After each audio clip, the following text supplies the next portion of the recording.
இறை இரக்கத்தின் நவநாள் ஜெபங்கள். 5ஆம் நாள்.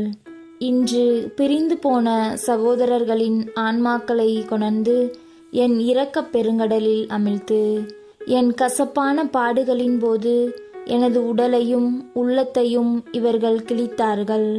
திருச்சபையின் ஒற்றுமைக்கு இவர்கள் திரும்பி வந்து சேர்ந்தால்தான் என் பாடுகளின் அகோரத்தை தணிப்பார்கள்.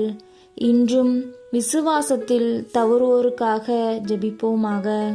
இரக்கம் மிகுந்த இயேசுவே, நன்மையின் உருவே, உம்மிடம் ஒளியை தேடும் எவரையும் நீர் மறந்ததில்லை.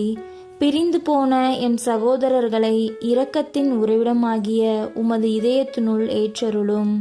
திருச்சபையின் ஒன்றிப்பில் இவர்கள் இணைய உமது ஒளியை இவர்களுக்கு அளித்தருளும்.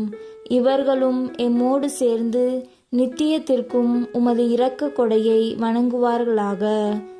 விண்ணுலகில் இருக்கின்ற எங்கள் தந்தையே, உமது பெயர் தூயதென போற்ற பெறுக. உமது ஆட்சி வருக. உமது திருவுளம் விண்ணுலகில் நிறைவேறுவது போல மண்ணுலகிலும் நிறைவேறுக. எங்கள் அன்றாட உணவை இன்று எங்களுக்கு தாரும். எங்களுக்கு எதிராக குற்றம் செய்தோரை நாங்கள் மன்னிப்பது போல எங்கள் குற்றங்களை மன்னியும். எங்களை சோதனைக்கு உட்படுத்தாதையும், தீமையிலிருந்து எங்களை விடுவித்தருளும். ஆமேன். அருள் நிறைந்த மரியே வாழ்க. ஆண்டவர் உம்முடனே, பெண்களுள் பேறு பெற்றவள் நீரே. உம்முடைய திருவயிற்றின் கனியாகிய இயேசுவும் ஆசி பெற்றவரே.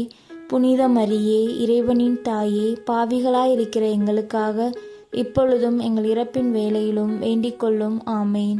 தந்தைக்கும் மகனுக்கும் தூய ஆவிக்கும் ஆட்சி உண்டாவதாக. தொடக்கத்தில் இருந்தது போல இப்பொழுதும் எப்பொழுதும் என்றென்றும் இருப்பதாக. ஆமேன்.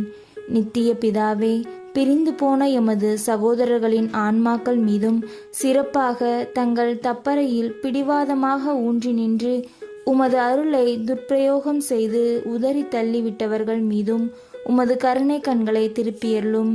இவர்களது குறைகளை பாராமல் அவர்கள் அனைவரும் ஒன்றாயிருப்பார்களாக என்று தமது மரணத்திற்கு முந்திய நாள் உம்மை நோக்கி உருக்கமாக வேண்டிய உமது திருக்குமாரனின் அன்பையும் அவர் அனுபவித்த கசப்பான பாடுகளையும் பார்த்தருளும். இவர்கள் மீண்டும் அந்த ஒன்றிப்பில் இணைந்து நித்திய காலத்திற்கும் எம்மோடு சேர்ந்து உமது இரக்கத்தை போற்றுவார்களாக. ஆமேன்.